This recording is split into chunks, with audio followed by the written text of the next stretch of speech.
যথাযথ মর্যাদায় ধর্মীয় ভাব গাম্ভীর্যের মধ্য দিয়ে অনুষ্ঠিত হয়েছে রোষপাকে সাত চন্দ্রপুরী ঐতিহ্যবাহী চন্দ্রপাড়া পাক দরবার শরীফে গত বুধবার বাদ ফজর রওজা শরীফ জারত আখিরি মোনাজাতের মাধ্যমে ঐতিহ্যবাহী চন্দ্রপাড়া পাক দরবার শরীফে বাৎসরিক রোষ উদযাপিত হয়। মোনাজাতে দেশ ও বিশ্বের সকল মুসলিম শান্তি ও কল্যাণ কামনা করা হয়। এই দিন লক্ষ লক্ষ ভক্ত, আশিকান, জাকিরান, মুরিদান ও ধর্মপ্রাণ মুসল্লিরা মোনাজাতে অংশ নেন। দরবার শরীফের গদিন শিল্পীর সাহসী সৈয়দ কামরুজ্জামান নকশবন্দি আল ওয়াইসি মোনাজাত পরিচালনা করেন।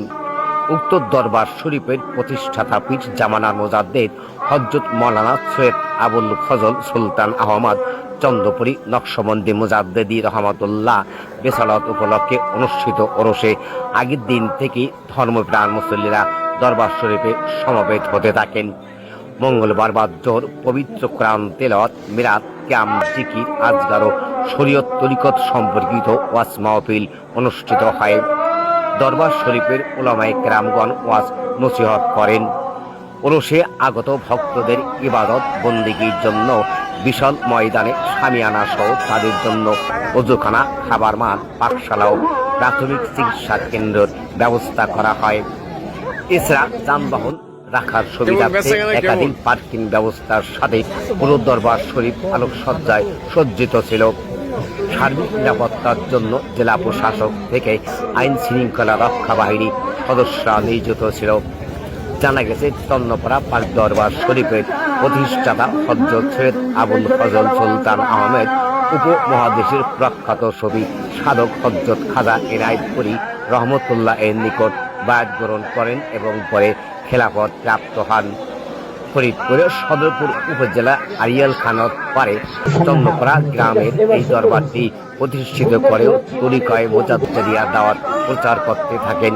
1984 সালে 28শে মার্চ এই সফি সাধক দরবার শরীফে ওফাত করেন। তার একমাত্র পুত্র সাহসী সৈয়দ কামরুজ্জামান নকশবন্দি আল মুজাদ্দেদি আল ওয়াইসি দরবার শরীফ পরিচালনার দায়িত্ব পালন করেছেন। ওরস চলাকালীন সময় পুরো দরবার শরীফে লক্ষ লক্ষ আশিকান, জাকিরান ও ভক্তদের উপস্থিতিতে ভারী করে তোলে।